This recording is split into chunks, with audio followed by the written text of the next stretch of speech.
Uma boa noite a todos que estão assistindo a gente. Está começando mais um webinar ao vivo. Aqui eu falo é o João Ortega, da redação da Startse. Estou no escritório da Startse em São Paulo.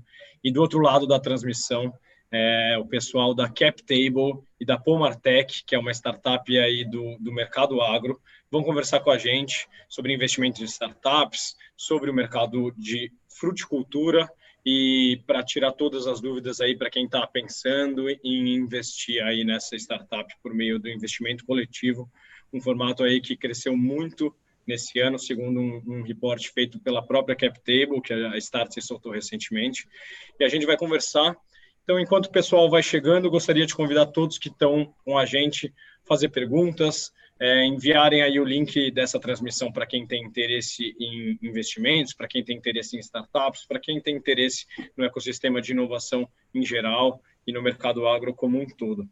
Então, eu vou pedir para quem está do outro lado aí em Porto Alegre se apresentar para o pessoal, que é o Guilherme Enck, um dos sócios da CapTable, e o Rafael Irgang, que é o diretor da área de negócios aí da Pomartec. Então, eles vão se apresentar rapidinho antes da gente entrar no papo direto aí com as perguntas que vocês mandaram antes e que eu preparei por aqui também. Vai lá, Guilherme. Bom, boa noite para todo mundo que está nos assistindo. Boa noite, João. Prazer estar aqui contigo de novo, apresentando um pouquinho mais a CapTable e mais uma startup captando aqui conosco, dessa vez a Pomartec, atendendo a inúmeros pedidos da nossa base de investidores, da base da Startse. Finalmente temos uma startup do setor agro para vocês conhecerem e, se gostarem, por que não investirem. Bom, João, eu sou cofundador aqui da CapTable, essa iniciativa que é uma plataforma de investimentos em startups da Startse, né, que faz parte da Startse. E a ideia da CapTable é trazer também ao investidor comum um mercado que antes estava restrito aos grandes investidores, que é esse mercado de venture capital, de investimento de risco, né, de investir em startups. Antes estava muito restrito a esses fundos de venture capital, a family offices, que são esses escritórios que cuidam do patrimônio de grandes famílias, a investidores profissionais. E a gente está trazendo aí uma espécie de bolsa de valores das startups, que qualquer pessoa com valores a partir de R$ 500 pode se tornar sócio da Pomartec ou de outras startups. Legal, muito obrigado, Guilherme. Rafael, queria que você se apresentasse para a galera, falar desde quando você está aí na Pomartec, à frente da área de negócios da empresa, e explicar um pouquinho o que vocês fazem. Beleza. Olá a todos que nos assistem, muito obrigado aí pela atenção. Meu nome é Rafael, então, como o João já falou, e eu cuido da área de negócios da Pomartec Fruticultura de Precisão. Como o nome também já é bem sugestivo, né, a gente desenvolveu uma tecnologia, uma plataforma de tecnologias voltadas especificamente para fruticultura, né, para o mercado de fruticultura, para resolver muitos problemas por parte de produtores, né, principalmente da região do Vale de São Francisco, onde lá a gente identificou muitos gargalos em termos de gestão e necessidades, né, de aporte tecnológico para ajudá-los a melhorar a competitividade, rentabilidade sobre suas safras, né? E eu estou à frente da Pomartec desde o início, sou um dos cofundadores também da empresa, né, junto com os meus irmãos, que é o Alexandre Irgan e Gustavo Irgan. É uma união de diferentes competências dentro do negócio, né? A gente conseguiu formar um time forte, que é o cerne do negócio, né? Que fez acontecer até agora, né? Então, a Pomartec, ela existe ali depois de algumas pivotadas, digamos assim, de ideias, de projetos, de atuações. A gente, a partir de 2016 para 2017, a gente começou a formatar as ideias e ter os primeiros desafios que fez a gente chegar até aqui. Legal, muito obrigado, Rafael, pela introdução aí. Bom, você já passou rapidinho aí pelo surgimento da startup aí, que ela passou por essa pivotada, não surgiu exatamente como era, chegou agora. Queria que você contasse um pouco mais aí desses primeiros anos. A gente sabe que a capacidade de pivotar é uma das capacidades mais importantes aí do empreendedor, né? Então, acho que contar essa história aí pode ser interessante para quem quiser investir aí na startup de vocês. Bacana. A nossa história ela é bastante longa. Assim, a gente começou a trabalhar juntos em 2012, com um projeto voltado para a área ambiental, uma mapoteca, digamos assim. Criamos o primeiro e-commerce de mapas ambientais da América do Sul, né? Não tinha nada parecido, um projeto muito legal, porém, sim, a gente não conseguiu amadurecer por inexperiência mesmo de empreendedorismo, né? E tivemos muitas dificuldades na época. Só que a gente começou a aproximar o time, né? A entender dessa parte de aplicar tecnologia de geoprocessamento, geotecnologia, desenvolvimento para alguns setores econômicos, né? A pivotada primeira foi essa, a partir desse e-commerce, a gente acabou indo para outra área, né? Fizemos alguns mapeamentos para alguns produtores de arroz aqui no Rio Grande do Sul, que nos abriu, foi o primeiro cliente que nos abriu os olhos para uma oportunidade na época, isso já falando em 2015, para o Cadastro Ambiental Rural, que foi um programa do governo federal para regularização fundiária, né, no Brasil. E isso, ele nos chamou a atenção e nós fomos a fundo nisso na época. E acabamos desenvolvendo algumas ferramentas facilitadoras para a identificação das variáveis ambientais dentro das propriedades rurais, para esse cadastro em nível nacional, né? E nesse ano a gente acabou fazendo mais de 400 trabalhos, mapeando, digamos assim, literalmente mais de 400 fazendas no território nacional. Principalmente aqui no Sul, mas alguns clientes até em Goiás, né? E a gente, usando a internet na época para divulgar o nosso trabalho, a gente desenvolveu uma ferramenta chamada GeoFácil, onde a gente pegava o perímetro da fazenda e dizia o que tinha lá dentro, em termos de área consolidada, de APPs, né, de área de preservação permanentes, a parte hídrica, né, as nascentes, recursos hídricos. E a partir disso, a gente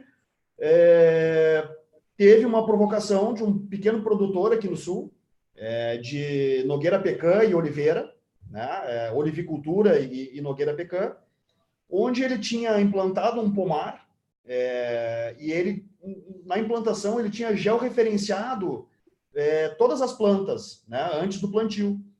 E ele viu a nossa expertise com geotecnologia e ele fez a seguinte provocação: vem cá, não teria alguma tecnologia que eu pudesse monitorar planta a planta no meu pomar, eu saber que eu tenho a planta da variedade Barton, que ela foi plantada há 3 anos e estou no ciclo X dessa planta, e poder monitorar tudo em cima dela. Porque a gente entendeu, a partir daí, que se tratava de culturas permanentes, não culturas anuais, sim culturas permanentes. Para vocês terem uma ideia, a oliveira, né, que a maioria conhece, existem oliveiras hoje vivas há 3.000 anos, né, na Europa, né? Então, são culturas permanentes, né? Culturas perenes, digamos assim. E que a gente começou a olhar para o mercado agro, foi em termos de tecnologia, para precisão, para fruticultura, começamos a olhar para o mercado e identificamos que não tinha muita coisa, não existia muita tecnologia para esse nível, assim, né?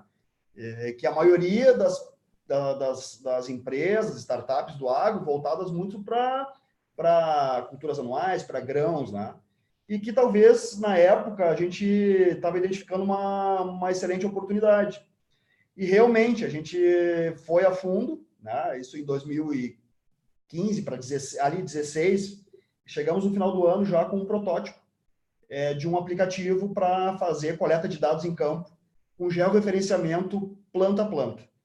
Então, esse foi o primeiro, na época, foi o primeiro protótipo nosso, né? O nosso MVP, e aí a gente conseguiu acessar essas cadeias produtivas, que até para ficar já claro desde o início, são cadeias bem emergentes ainda no Brasil, são novas, né?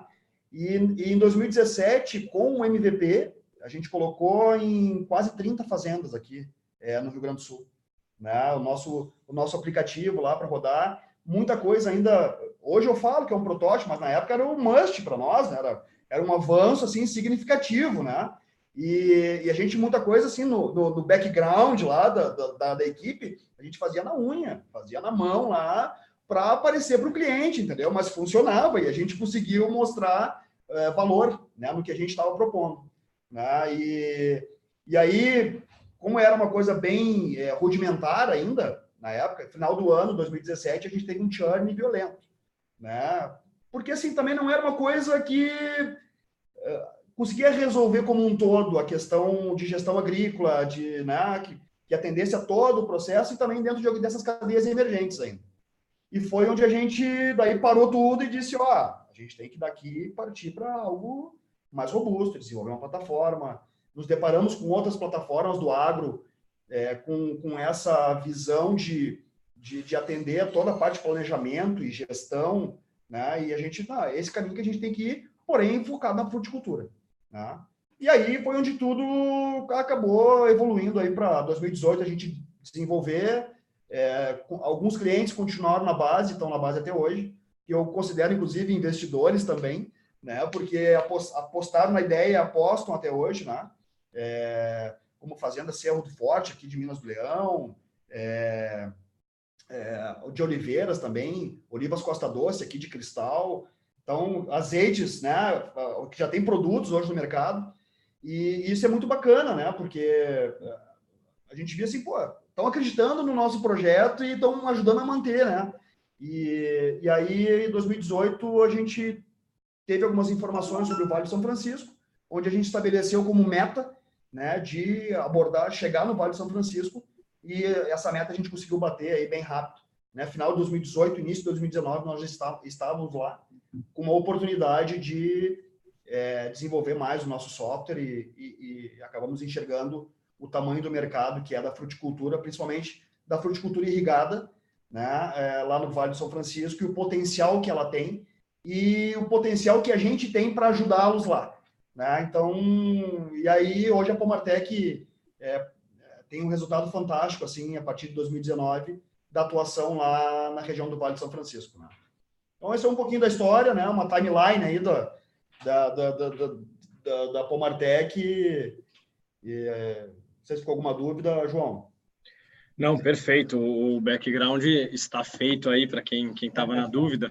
Já tem pessoal perguntando, pessoal puxando aí como a gente fala aqui em São Paulo, não sei se vocês falam também, puxando a sardinha para o local deles. Pessoal perguntando, boa noite, a empresa tem pretensão de atuar na Bahia? Bom, se está no Vale do São Francisco, já tem atuação na Bahia, então está respondida a pergunta do colega aqui que não quis se identificar. Mas, seguindo o papo, então, queria que você falasse, então, do mercado de fruticultura, se você tem alguns números que podem ser relevantes aí para quem está querendo entender mais do tamanho aí que tem esse mercado, porque a gente sabe que o mercado agro, se for pegar como um todo aí, corresponde a uma parcela enorme do PIB brasileiro, né? Mas sim, só esse mercado de fruticultura, que números você tem aí que você separou para passar para a gente? E também queria que você falasse sobre um pouco de concorrência nesse mercado, se existem outras empresas de agricultura de precisão voltadas à fruticultura que vocês veem ou como benchmark, como inspiração, ou como concorrência mesmo. Perfeito. Perfeito. Então, assim, a questão de mercado, né, a gente tem, assim, da fruticultura como um todo no Brasil, ela movimenta em torno de 60 bilhões, né, no produto interno bruto aí, e a fruticultura lá no Vale de São Francisco, 2019, ela fechou em 2 bilhões de reais de receitas só para a região do Vale, né?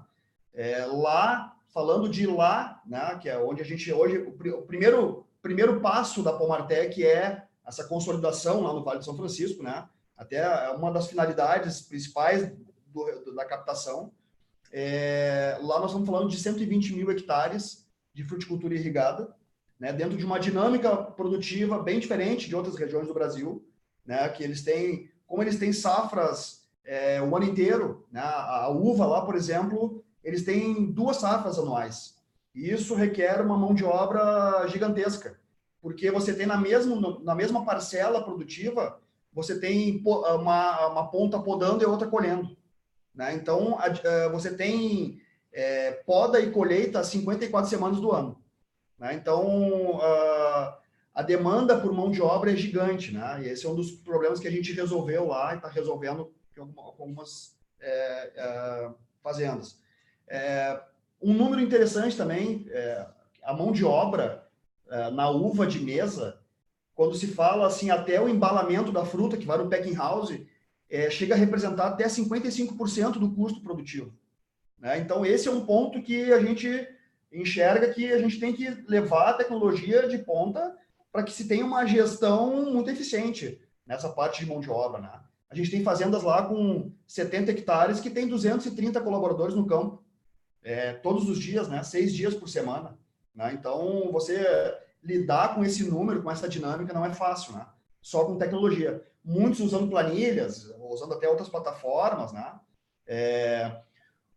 A expectativa para 2020 do mercado do Vale do São Francisco é chegar a $1 bilhão de dólares com exportação de frutas, né? Esse ano, o ano 2019, foram 840 milhões, e a expectativa para 2020 é chegar ao primeiro bilhão de dólares com exportação de frutas, né?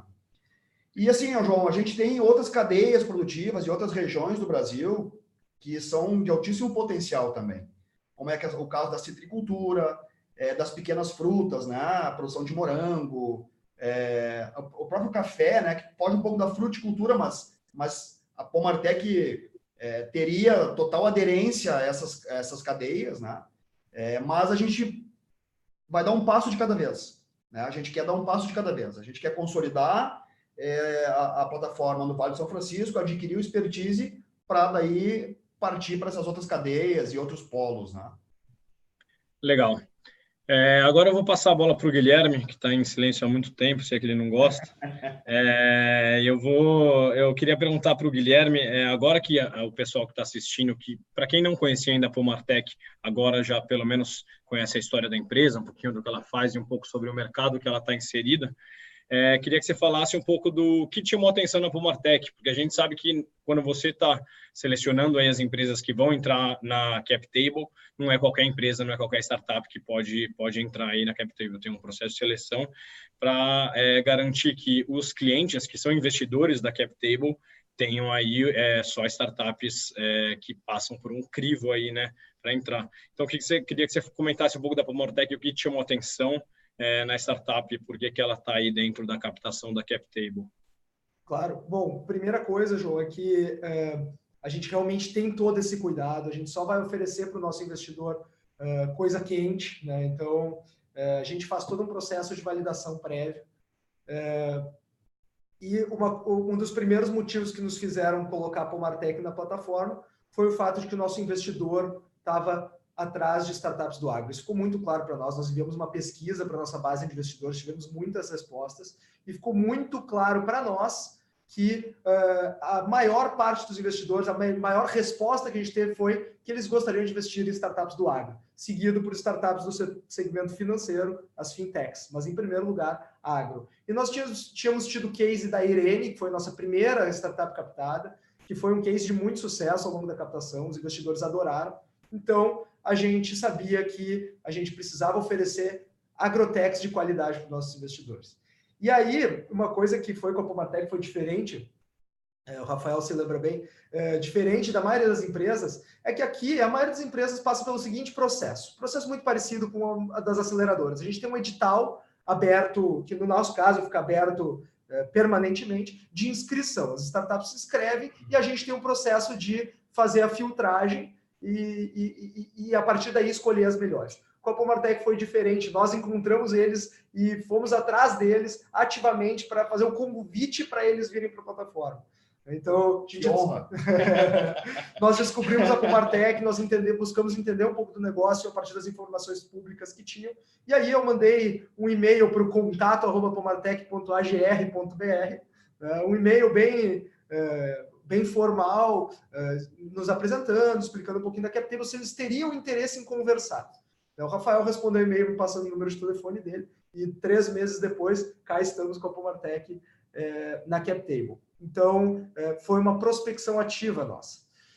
Alguns pontos, João, que me chamaram bastante atenção na Pomartec, que foi essencial para a gente acreditar no grande potencial da empresa.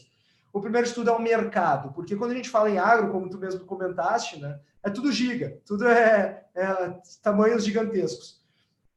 E quando tu tens um mercado muito grande, um potencial de ganhos muito grande no mercado, esse mercado ele tende a ficar muito povoado de soluções, com uma concorrência forte, gera uma corrida por preços, né, que às vezes fica até meio predatório.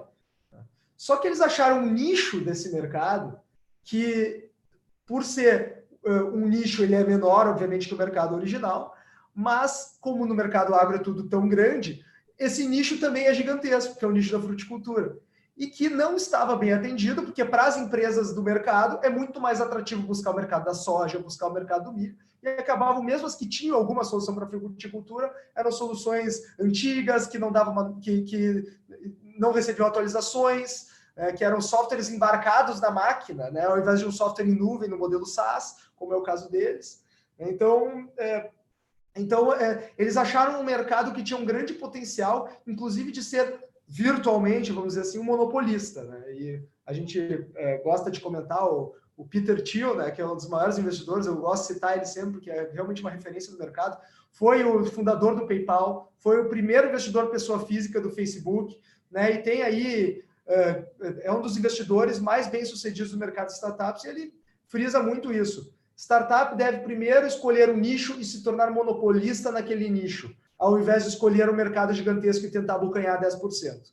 Primeiro, seja monopolista em um nicho. Porque o monopolista ele tem poder de definir preço, né, ele tem o poder de ditar as normas do mercado. Então, sempre é vantajoso para uma startup buscar isso. E eu enxerguei isso muito fortemente aqui na Pomartec.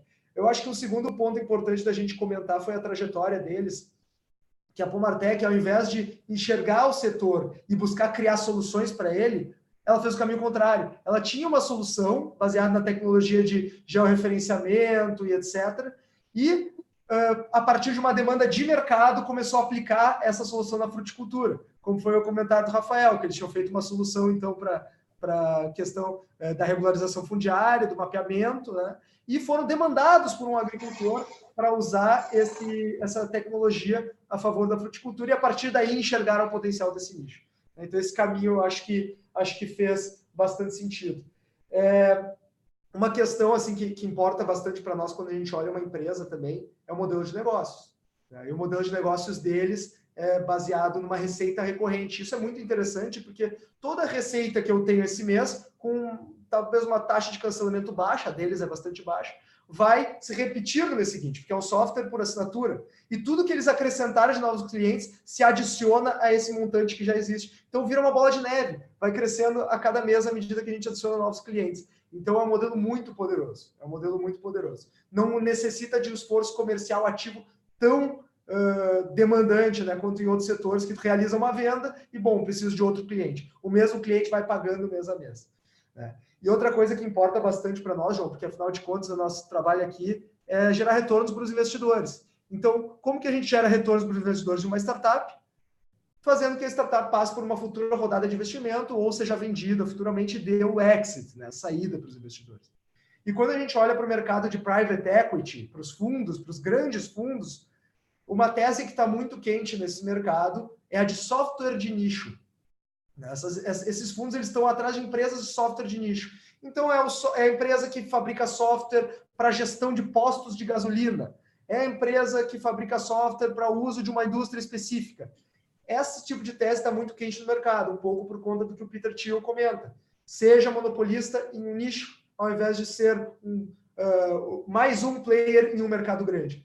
Então, a gente vê que existe a grande chance de a Pomartec dar uma saída boa para os nossos investidores. Eu acho que com esses motivos aí já cobrimos bem um pouquinho do porquê que a gente acredita tanto na Pomartec e acha que é uma excelente opção para quem tiver interesse em investir. Ô, João, eu posso só complementar também o que ele falou e também o que eu acabei não mencionando, a questão da concorrência, né, que você falou. Né? A gente tem, sim, a gente já conhecia, inclusive, desde o início do nosso levantamento dentro da fruticultura. Né? Teve empresas que já chegaram há 15 anos atrás, no Vale de São Francisco, que desenvolveram muita coisa legal, porém acabaram pivotando ou olhando para outro nicho e indo explorar outros nichos e meio que deixaram descoberto, né? Inclusive muitos usuários e clientes meio sem pai sem mãe lá, né? Sem atualização, sem evolução. E isso também eu ouvi num evento que a gente participou que a fruticultura para eles hoje já não era mais o carro-chefe, que eles tinham para outro. E isso nos motivou bastante também para ir para lá, né? E uma coisa que o Gui também comentou, a questão de nicho e de foco, que a Pomartec ela quer ser referência na parte de produção, a parte de campo. Muitos clientes já nos pediram, vocês não têm a parte financeira, vocês não têm essa parte mais do back-office, e não vamos ter. O que a gente vai fazer é integrar com outros players que já dominam isso. A gente não quer concorrer com outras plataformas de back-office, de gestão, né, de RPs. A gente vai integrar de forma bem estratégica. Então, toda essa questão que o Rafael está comentando também pesa bastante para nós, porque uma vez que a gente transferiu o dinheiro captado na CapTable para a startup, a gente quer ter certeza de que a startup vai fazer um bom uso dele, né? E a gente vê nos empreendedores da Pomartec toda essa cautela, esse cuidado, né? Então, foram convidados para expandir para o setor da citricultura, para ir para outros lugares além do Vale do Rio São Francisco. Eles disseram, não é o momento, vamos primeiro crescer aqui. Tem oportunidades maravilhosas para fruticultura no Peru, no Chile, na Argentina, né? E eles estão segurando, eles querem primeiro se consolidar. Então, essa parcimônia, esse cuidado que eles têm de não dar o passo maior que a perna é algo que importa muito, porque a gente valoriza muito os nossos investidores e o dinheiro dos nossos investidores é uma coisa que a gente tem que ter todo cuidado, né? E a gente procura oferecer empresas na CapTable que a gente tenha confiança que vão ter o cuidado que a gente teria com o dinheiro dos investidores. Perfeito. Vou passar aqui uma pergunta do pessoal. O Marcelo, ele pergunta aqui se existem alguns números sobre ganhos de eficiência que a Pomartec proporciona para os clientes. Então, você pode falar aí dos resultados que vocês já tiveram nesses primeiros clientes, tanto do Sul quanto do próprio Vale aí do Rio São Francisco. Eu vou falar de dois pontos onde a gente resolve problemas, né, dentro da fruticultura. Uma é a parte de mão de obra, né, como eu já até mencionei anteriormente. Nós nos deparamos lá com uma questão de mão de obra muito dinâmica, muita gente para ser gestada, para ser monitorada, e isso acaba gerando uma rotatividade de pessoal muito grande. E isso gera um custo violento, né? Você vai botar na ponta do lápis o custo da rotatividade de admissão e demissão de colaboradores numa fazenda, ele é imenso esse custo. E aí, com a ferramenta Pomartec, a gente conseguiu entregar informações que o gestor ele pode entender o perfil de cada colaborador e melhorar o resultado, a eficiência, digamos assim, por atividade, por aptidão, né? Então, isso reduziu o custo com rotatividade pessoal e a melhoria da equipe de aperfeiçoamento e perfil de equipes, né, na cerca de 30% aí para alguns clientes lá do Vale. E um outro ponto importante também é a parte de gestão de produtos, né, aplicações de produtos dentro das janelas. O que acontece? Muita gente trabalha de forma preventiva, trabalha com aplicações de produtos preventivamente, né, na fruticultura principalmente.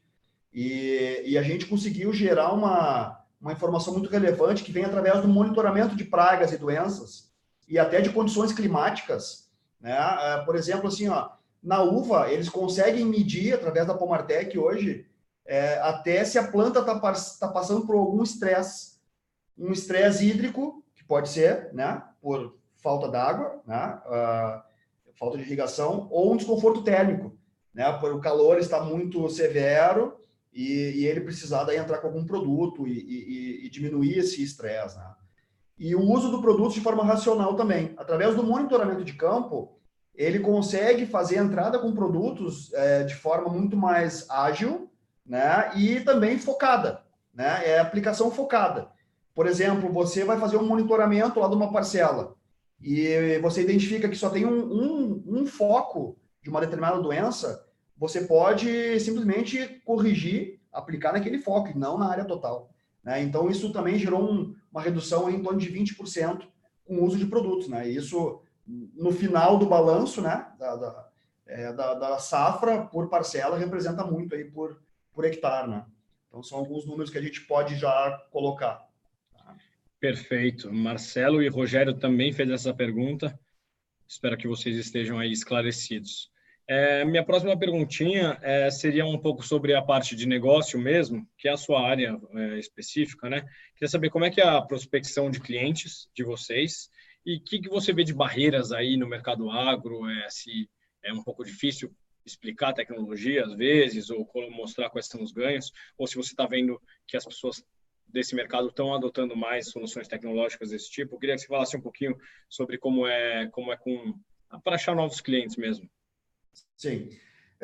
Primeiramente, assim, nós sempre entendemos que a gente tem que se aliar a pessoas que são formadoras de opinião, né, dentro das cadeias produtivas onde a gente vai atuar, né? Então, quando a gente começou na olivicultura, foi assim, a gente procurou técnicos e empresas referência dentro dessas cadeias e, né, a gente fez alianças, né, estratégicas para conseguir chegar no público final, né?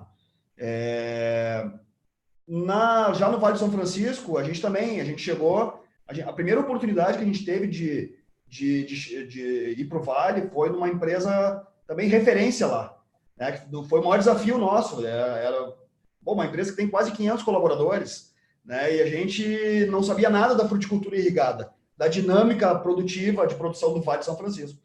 E a partir de lá a gente conseguiu criar um network muito bacana lá na região. E hoje a gente está trabalhando com parceiros, além de ter o network já de técnicos, participando de eventos, né? Ter fazendas que são, digamos assim, os cases, né, lá na região, que são estratégicos para nós. Porque se a gente aborda um produtor novo, ele pergunta, quem é que vocês já têm? Eu digo, nós temos a JMM Agrícola, né, que é uma das cooperativas mais expressivas lá em termos de números e qualidade da região. Quem mais vocês têm? A Argofruta Brasil, né, um dos maiores produtores aí da região. Então, isso serve de, né, endossamento aí do negócio, né? E questão de estratégia, a gente tem parceiros, hoje a gente tem um representante na região do Vale de São Francisco, né, que ele é produtor de frutas e tem também algumas representadas de outras tecnologias para a fruticultura.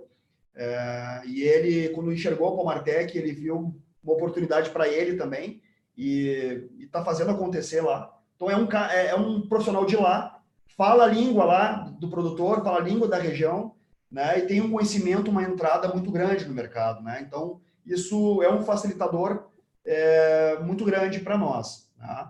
E a questão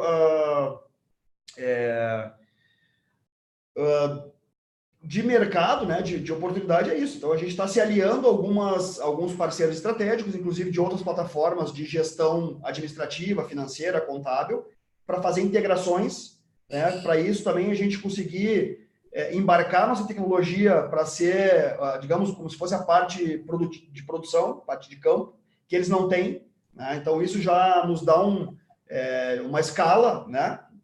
Por mais que seja mínima, mas já vai dar uma escala, né? Então, mais ou menos por aí. Qual era o segundo ponto que você colocou, João? Não, era esse ponto mesmo, de prospecção de clientes e, enfim, se existe alguma barreira no mercado agro. Acho que você adereceu esse ponto falando que, por meio dessas pessoas que já têm certa influência ali no mercado, acho que facilita, né, você colocar uma tecnologia nova para o produtor rural.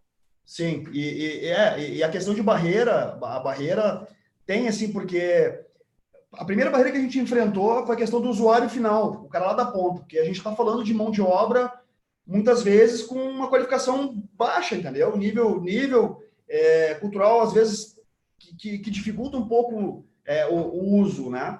Quando nós caímos em alguns clientes que já usaram outras tecnologias, que já passaram por outras plataformas e que viram na Pomartec uma ferramenta simples e eficiente, que não tinha muitos caminhos para fazer até chegar num apontamento de campo, por exemplo. Era uma coisa bem objetiva, simples, basta saber ler. Eu costumo falar para os usuários lá que é mais fácil de usar do que o WhatsApp, né? Então, já vou quebrando barreiras também de usabilidade, né?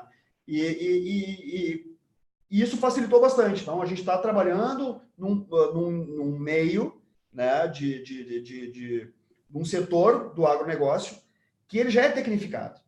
Ele, no papel, ele não consegue fazer. No mínimo, ele usa planilha, ele usa Excel, e a gente já, inclusive, nos deparamos com planilhas bem avançadas, pessoal desenvolvendo em Excel, assim, violentamente. Só que quando o pessoal olha assim, E tu consegue fazer esses cálculos aqui, que as minhas planilhas fazem no teu sistema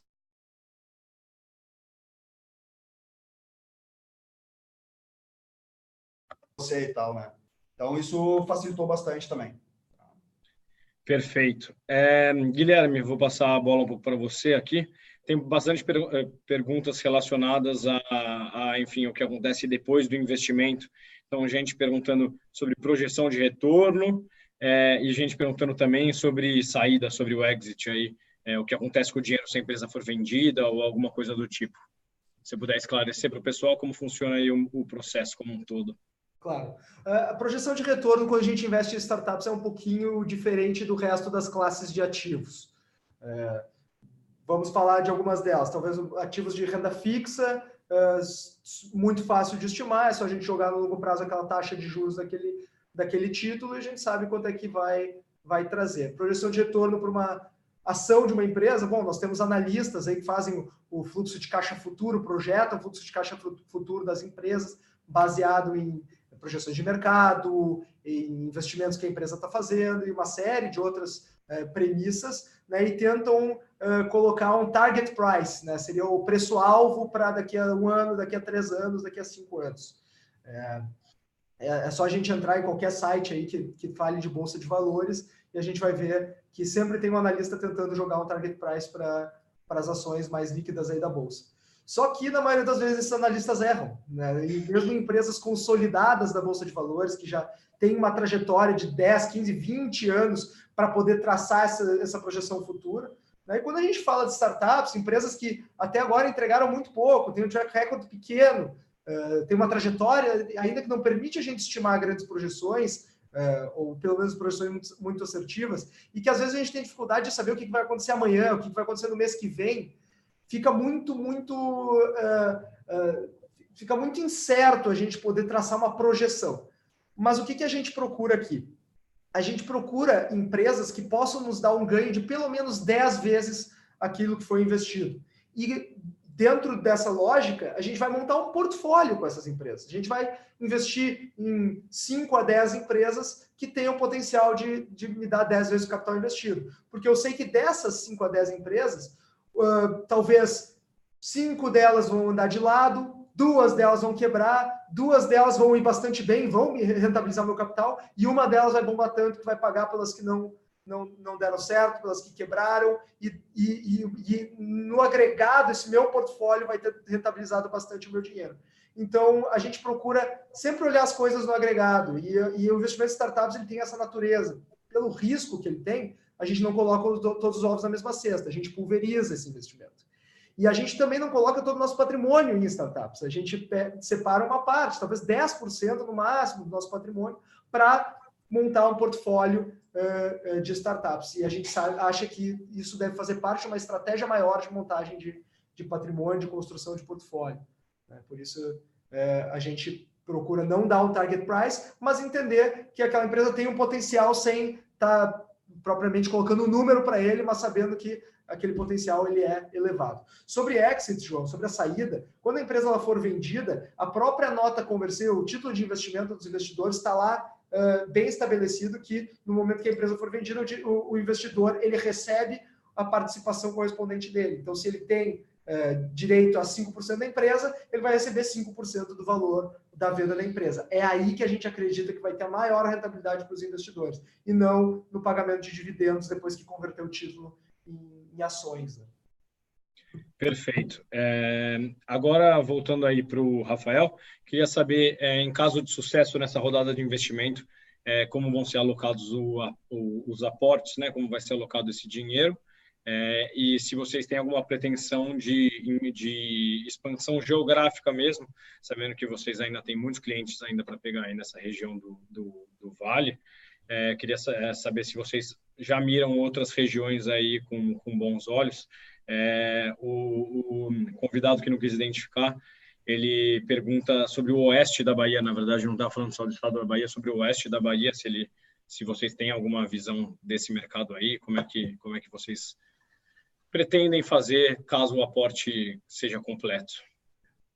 Perfeito, João. Primeiro, assim, o objetivo principal dessa captação é fortalecer algumas áreas da empresa, né, que primeiro é montar a operação no Vale de São Francisco, apoiar os nossos parceiros lá, para que a gente consiga iniciar a escala lá, né, de prospecção e aumentar a base lá. Então, esse é o primeiro ponto. Depois a gente vai qualificar o nosso time, né, na parte de desenvolvimento e suporte técnico, né, e também que a gente entende que é um dos pontos principais a gente ter um bom pós-venda, né, que funcione, que dê respostas e que dê, digamos assim, mais credibilidade para o negócio, né, ao longo prazo, isso pensando no longo prazo, porque a gente entende que um cliente bem atendido e bem resolvido dentro de uma tecnologia, ele vai demorar para sair, ou não vai sair nunca. Então, quando a gente fala em LTV, né, a gente está falando aí no longo prazo. Então, esse é um pouco então, do nosso objetivo. A gente quer melhorar algumas partes do sistema, da plataforma, algumas ferramentas, então, em desenvolvimento também algumas coisas. E a questão de mercado, de polos, sim, a gente tem metas aí de evoluir para outros polos de fruticultura. Respondendo aí a questão do oeste da Bahia, a gente sabe que tem a Chapada Diamantina, que é um polo de fruticultura, né, que tem algumas culturas lá bem interessantes, inclusive melão, que hoje é uma cultura, uma das maiores aí, uma das maiores cadeias dentro da fruticultura brasileira, né, onde o Brasil é o maior exportador, o maior produtor e exportador, né, tem a Chapada Diamantina e também no Rio Grande do Norte, região de Mossoró, onde nós já estamos lá fazendo um trabalho inicial, né, porque está perto, então a gente consegue estar no mesmo, digamos assim, na mesma região, né, geográfica. Então, e depois dentro do Brasil, como até o Guilherme falou, a gente está tendo a oportunidade de entrar na citricultura, trabalhar com uma parte de laranja, que são cadeias já bem consolidadas, né, e bem expressivas em termos de produção e receitas, né, os dados de áreas de laranja, da citricultura no estado de Minas Gerais e São Paulo, a gente está falando de 400 mil hectares. Então, é uma área gigantesca e que a gente entende que tem uma faixa ali desse público, que não é o grande e nem o pequenininho, mas é o médio, que é bem o público da Pomartec. Tá? E quando a gente fala fora do Brasil, a gente já tem mapeado alguns polos que são bem interessantes, como é a questão do Peru. O Peru, ele tem lá, como se fosse o Vale de São Francisco deles, eles têm um rio que nasce nos Andes e deságua no Oceano Pacífico, que ele é todo com um projeto de irrigação também, que é um dos principais polos de fruticultura da América Latina também. Depois a gente tem a Argentina, né, noroeste argentino, Chile, né, apesar do Chile com esses problemas políticos, mas é uma segunda etapa aí, né, mais adiante, né, a expansão da Pomartec. Mas o foco hoje é Vale de São Francisco, os 2 pés lá, né, e lá a gente vai dar todas as condições para a empresa alçar voos maiores, né? Perfeito, muito bom. Queria fazer uma pergunta aí que vale para os dois, então quiser responder, responde primeiro o Rafael, depois se quiser responde o Guilherme. Para fechar essa nossa conversa aí, as perguntas dos espectadores aí foram respondidas, que é a seguinte: por que apostar no investimento coletivo? A gente sabe que é mais comum aí das startups procurarem os fundos, procurarem os investidores aí profissionais, que, enfim, já é um mercado um pouco mais estabelecido e a gente vê que ano a ano o investimento coletivo cresce a taxas impressionantes. E então, por que para vocês da Pomartec aí, vocês falaram, não, eu quero que as pessoas, muita gente invista aí cotas um pouco menores aí na minha empresa, que você acha que pode vir de interessante aí de ter muitos investidores aí espalhados pelo Brasil que apostam aí no modelo de negócio de vocês? E a mesma coisa para o Guilherme aí, por que você que está todo dia trabalhando diretamente com isso, por que você vê investimento coletivo como uma boa forma das startups conseguirem alavancar o negócio? Bom, a gente teve contatos desde o início com alguns possíveis investidores e empresas que fomentam investimentos em startups, e a gente sempre esbarrou uma questão muito que para mim foi muito difícil, e até hoje é difícil, tá adequado a esse ecossistema de startups, falar essa língua e ter esses números e saber colocar um pitch, um elevator pitch. Sempre tive uma dificuldade, né? Apesar de conseguir me comunicar bem, mas sempre foi uma coisa meio fora da minha linha de trabalho e foco, né? E a gente teve algumas oportunidades frustradas, tivemos algumas frustrações que faz parte do jogo, faz parte do negócio, da evolução. Hoje até nós, né, falo meus irmãos também, a gente dá graças a Deus que não aconteceram lá atrás, a gente não saberia se nós estaríamos com o resultado que a gente tem hoje, porque a gente não estava maduro lá atrás, né? E toda vez que, depois desses episódios frustrados e tal, eu abordava a questão de investimento, meus irmãos falavam assim, cara, vamos focar no negócio, cara, vamos focar no negócio, se a gente colocar energia no negócio, logo ali a gente vira, e não precisa e tal, e isso aconteceu, naturalmente. E quando a gente viu a proposta do investimento coletivo, da CapTable, a gente viu que era uma outra vibe, uma outra pegada, entendeu? Que era, além de, claro, ser uma forma mais leve, que eu não precisaria falar a língua de investimento e tal, que a CapTable falaria por nós, né? Então, isso já foi um diferencial muito grande. Também que se cria uma rede bacana de energia no negócio, de propagadores positivos para o negócio, porque quem bota R$500 quer ver o negócio estourar e ser uma baita empresa, um baita case. E ele vai passar adiante isso. E ele vai, de alguma forma, estar ligado ao negócio, né? E isso não tem preço, né? Isso é uma coisa inovadora, bacana, que nos chamou muito a atenção, né?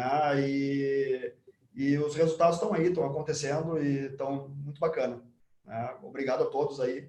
E esse cuidado também, né, que a gente tem, fazer a coisa dar certo e mostrar o resultado, né, para o pequeno, para o médio, para o grande investidor aí dentro da plataforma, né?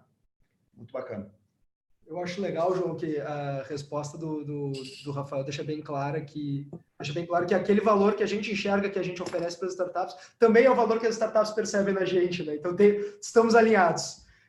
E eu acho que é bem o que ele comentou. A primeira questão é que, através dessa lógica de investimento, a gente consegue gerar embaixadores para a marca, embaixadores para a empresa, que vão agregar para a empresa de uma forma ou de outra, né? E a própria exposição que uma oferta pública, uma oferta aberta, dá para a empresa, já gera muitos resultados. O próprio Rafael recebeu, por estar na CapTable, recebeu o contato de uma das maiores empresas de citros do Brasil, convidando eles para atuarem na região, dizendo que seria a porta de entrada para eles, né? Então, por estar na CapTable. Tem um empreendedor que captou com a gente, o Renan da Trechin, né, que foi um dos fundadores da Trechin, que ele fala, parece que é só colocar a empresa na plataforma e as coisas começam a acontecer, né? Então, quem capta através da CapTable usufrui de muito mais do que só o dinheiro. Para a startup, esse processo de captar investimento é muito pesado. É muito pesado. A startup ela tem que se preparar toda, ela tem que fazer um pitch muito bem feito, sentar na frente de fundos. Esses fundos eles são um pouco agressivos na forma de agir, na forma de se comunicar também. E o empreendedor muitas vezes acaba saindo frustrado, mesmo depois de um roadshow de 4, 5, 6 meses. Né? Porque ainda não existe muito capital de risco no Brasil e existem muitos negócios em busca de dinheiro. E na CapTable, a gente vai ter que fazer um trabalho todo bem trabalhadinho, bem organizadinho, para conseguir levar o máximo de informações para os investidores tomarem a sua decisão de investimento. Mas a startup que tem um bom produto e que está afim de fazer o negócio acontecer, consegue bons resultados na CapTable, porque as pessoas, de forma geral, os investidores da CapTable enxergam isso, enxergam que a startup tem produto, que a startup tem um time, que a startup está afim de fazer a coisa acontecer e que vai dar certo. Então, às vezes acaba sendo um caminho mais tranquilo, mais harmônico para a startup. Do lado do investidor, João, bom, eu gosto sempre, quem já assistiu mais de uma live nossa, já está cansado de ouvir os 3 motivos do Pedro para investir em startups, né?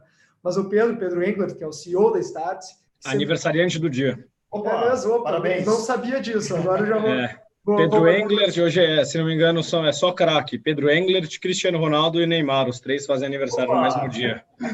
Que time, hein?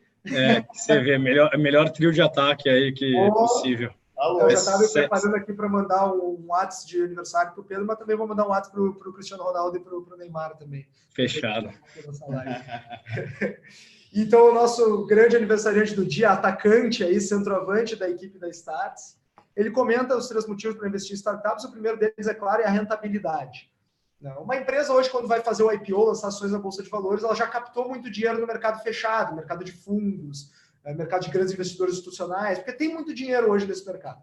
Então, quando ela faz a oferta pública na Bolsa de Valores, tem pouco a crescer ainda, já é uma empresa grande. O caso mais emblemático é o do Uber. O Uber fez o IPO há menos de um ano atrás, em abril de 2019, e quando fez o IPO já era uma empresa global. Pode crescer, pode continuar crescendo? Claro que pode, mas ela já venceu o maior ciclo de crescimento dela. O investidor não capturou, o investidor pessoa física que investiria nessa empresa não capturou esses ganhos. Então, a forma hoje de capturar esses ganhos exponenciais, o ciclo de maior desenvolvimento de uma empresa, é investindo nela quando ela ainda é uma startup, quando ela ainda está no estágio inicial, e a CapTable possibilita isso. O segundo motivo seria a questão do aprendizado, porque quando eu estou investindo numa startup, eu estou me envolvendo com empreendedores que estão na vanguarda daquilo que tem de tecnologia, de métodos de gestão, e eu aprendo com eles coisas que eu posso, inclusive, usar nos meus negócios. Eu brinco com as pessoas, eu tenho o melhor trabalho do mundo. Meu trabalho é ficar todos os dias conversando com empreendedores diferentes, empreendedores que têm por trás de baitas negócios, baitas startups, e eu aprendo muito com eles. Outro dia eu estava conversando com um amigo meu, já estava discursando sobre o mercado de frutas, porque eu converso bastante com o Rafael, eu acabo aprendendo. Então, quem investe em startups, quem vive esse mercado, acaba tendo esse aprendizado. E o terceiro motivo do Pedro é o que ele chama de hedge de disrupção. Hedge é uma palavra do mercado financeiro que significa proteção. E disrupção, todo mundo que acompanha a Startse, acompanha o mercado de inovação, está cansado de saber que disrupção é aquela inovação que muda completamente a realidade de um mercado, deixando todos os players anteriores para trás. O melhor exemplo também é o Uber, que deixou os táxis para trás, o Airbnb deixando os hotéis para trás, Netflix fazendo a Blockbuster e a falência, a Amazon quebrando livrarias em série. Enfim, isso é a disrupção de mercado. E, se eu tenho uma tese de investimentos, eu tenho uma carteira de ações, e eu tenho, por exemplo, bancos nessa carteira, tem Itaú, Bradesco, quem que tem potencial para disruptar esse mercado financeiro e acabar com os bancos? São as fintechs. Então, e se eu tenho Itaú e Bradesco em carteira e esses bancos virarem pó, eu também tenho que ter fintechs na carteira, porque essas vão subir, vão compensar a perda que eu vou ter por Itaú e Bradesco não serem mais empresas de sucesso. Então, essa proteção contra o mercado atual, contra esse desaparecimento completo de um mercado, que a disrupção provoca, seria o terceiro motivo do Pedro. Então, deixa aí para todo mundo refletir quais seriam os seus motivos para investir em startups. Eu gosto muito dos motivos do Pedro.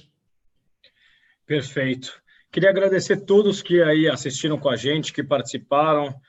Aqui vou citando uns nomes, tem o pessoal que participou com pergunta, o Marcelo, o Rogério, aqui tem também participando o Antônio, Everlan, a Aline. Muito obrigado aí para todos que assistiram a gente, Fabiano, Gislaine, Jefferson e todo mundo que acompanha sempre aí as lives da CapTable. Quem tem interesse em investir é entrar no site da CapTable, tem um passo a passo muito simples ali, cotas a partir de R$500.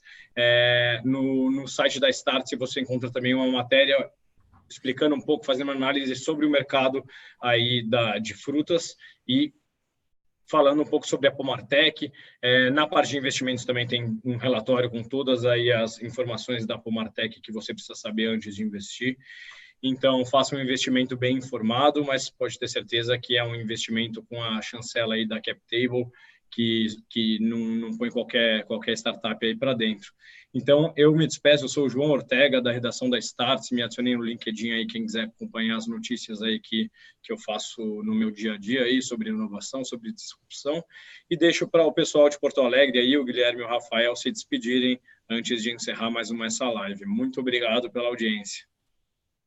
Valeu, João. Obrigado a todos pela audiência e é um prazer, uma honra estar aqui, poder compartilhar um pouco desse nosso aprendizado, né? Não acaba nunca, a gente está todo dia aprendendo e poder compartilhar com vocês um pouquinho desse expertise, desse ecossistema da fruticultura aí no Brasil, né? E espero todos lá na plataforma da CapTable e a gente abre um canal aí direto com vocês para quem quiser saber mais informações, aí a gente está à disposição. Valeu, muito obrigado. Bom, boa noite, pessoal. Obrigado para aqueles que acompanharam. Quem tiver dúvidas, pode entrar na nossa plataforma, nos mandar um e-mail. Tem um WhatsApp ali, o botãozinho, clica ali, vai direto para o WhatsApp, pode tirar suas dúvidas direto com a nossa equipe de atendimento. João, eu preciso comentar que aqui, nesses últimos minutinhos, nós tivemos 2 investimentos, estou com o nosso painel aqui aberto em tempo real. Não sei se é o pessoal que está assistindo, o Hernani e o Felipe, aqui dois investimentos agora nesses últimos minutos.